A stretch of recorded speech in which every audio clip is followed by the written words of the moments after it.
All right, another backup, although he started a lot last year. Number 33, Taylor Heinicke, now with the Atlanta Falcons. His first appearance ever in the Chris Sims Top 40 Quarterback Countdown. He had earned the job 1 week at a time. They never were all in, and the moment he faltered, they went back to Carson Wentz last year in Washington. He had them in the playoff picture at one point. He does do some good things, but he is still a backup, and he's going to be backing up Desmond Ridder at least when the season begins. That's right. And as of right now, I think he's better. And you've got him higher than the guy he's backing up. Yeah, I think he's better than Desmond Ridder. My neurons are finally connected. You've got him even higher than the starter. Yeah, I do. I think he's better right now. I think Atlanta's playing on the potential that Desmond Ridder will pass him some point, early in the season and make them that, much better. But this is one where, again, like Minshew or Mike White, this is a very valued backup quarterback. I think this is a guy where if Desmond Ridder doesn't play very good the first 2 or 3 weeks, there might be a short leash and go, no, we know Heinicke can do some of this stuff, right? He's got a little of that pizzazz and edge about him like a Gardner Minshew, right? Now, he's not as accurate as Gardner Minshew, but where he makes up for it, Mike, is a little bit the things we hit on, where Heinicke's arm is stronger than Gardner Minshew. He does make more power throws and explosive throws. It's not a wow arm, but it's better than Gardner Minshew. And then Heinicke does a very good job of, when things are broken down, he can get out of the pocket. He can run, and he can make plays off the script outside the pocket. So that's where he's got a little bit of that backyard element that is very good. He's got more release angles than some of the other two guys we talked about that are backups, and then of course he's got a clutch factor at the end of the football game.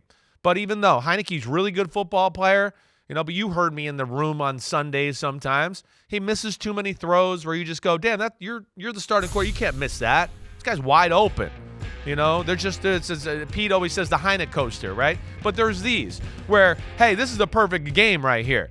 It's 20-13. They end up tying this game where you go, well, look at that play outside the pocket. Great. This is the clutch moment. They should have been winning this game, but instead, now because he didn't play that good, he's going on a clutch drive to try to win the football game, and this is Heinicke magic time. But he's got a little bit of a shamrock up his butt as far as dropped interceptions. That's for sure. There's some qualities I really like about the kid. I really do. But he's just missing, again, I think, the top-tier size and arm and ability to make big-time throws against big-time defenses, and that's why he's the backup quarterback.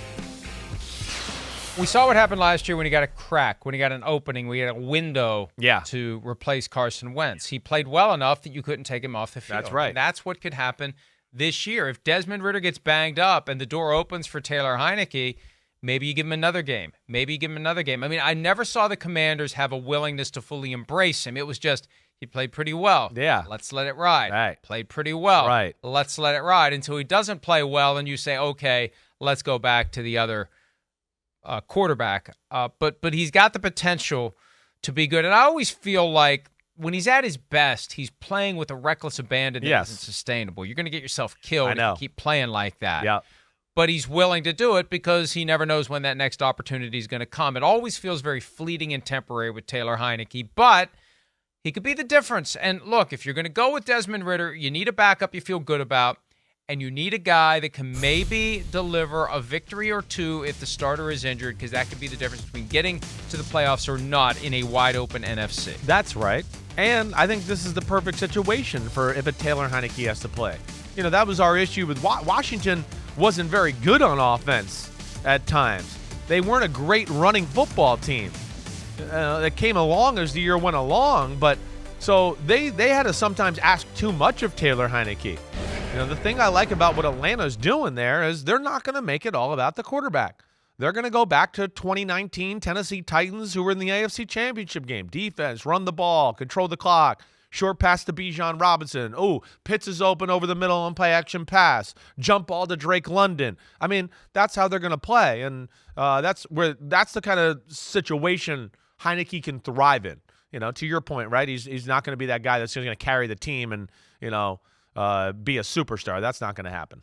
Hi, it's Mike Florio. Thanks for watching PFT on YouTube. Hit subscribe for the latest news and analysis from Pro Football Talk.